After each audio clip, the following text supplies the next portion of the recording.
Hi guys, my name is Ethan Föerster and I'm here today to talk to you about the different layers within the earth. So, when you hold an onion in your hand, right, think of an onion. You have multiple layers within that onion. Each of those layers is clearly unique and distinct. This is much in the same with the earth. So, the first layer we have here is what's called the lithosphere. This is basically the earth's crust. This is where we live. This is the hard, rocky outer surface of the earth itself. Some common elements here are oxygen, magnesium, and iron.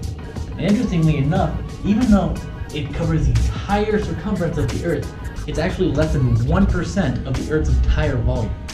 So the next layer that we're going to be talking about is what's known as the upper mantle, as you can see right here. Now, as you can see on this diagram, the upper mantle and the ascendosphere are labeled as two separate layers. However, for all intents and purposes, they are usually considered one and the same within the same layer. Now the upper mantle, is composed entirely of fluid rock. Now picture a syrup being poured onto a table. The syrup is going to move very slowly and very sludge-like, however, it's still going to flow as a liquid would. And the fluidity in the upper mantle allows for the tectonic plates above it to move. This causes earthquakes, mountains, you name it. So below the upper mantle, we see the lower mantle.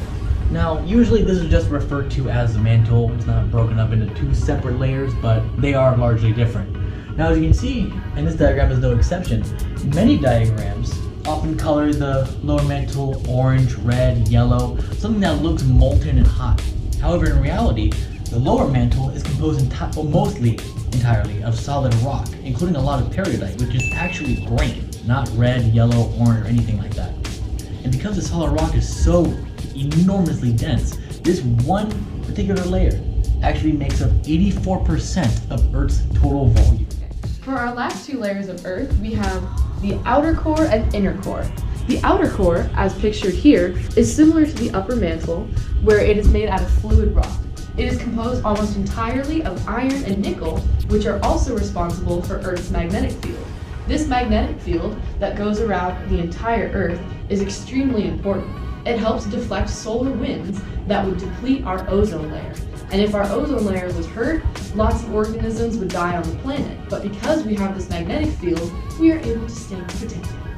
And for the final layer of Earth, we have the small inner core right here. Now the last layer, the outer core, is made up of fluid iron and nickel. However, this inner core is just one solid layer of this iron and nickel. Now, if you could reach this layer, it would be as hot as the surface of the sun. And the other special thing about it is without this layer, we would not have our magnetic field.